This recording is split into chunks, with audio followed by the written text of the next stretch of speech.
आता तिनं शी केली का बघ बरं. नाही. कसं पण उचलायचं असते का पांड्याला? वाव. अरे रे, कशी ब्लॉगिंग करतात दाखव बाबू. आणि ब्लॉगिंग कशी करतात तू करून दाखव ना एकदा.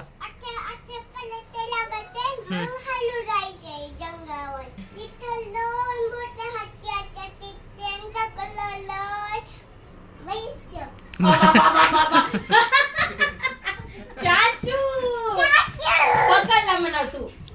आणि कसं बघते आज तू आम्ही मोठ्यानं बोलल्यावर. असं बघते का? आणि हा का मग उठते. ओके.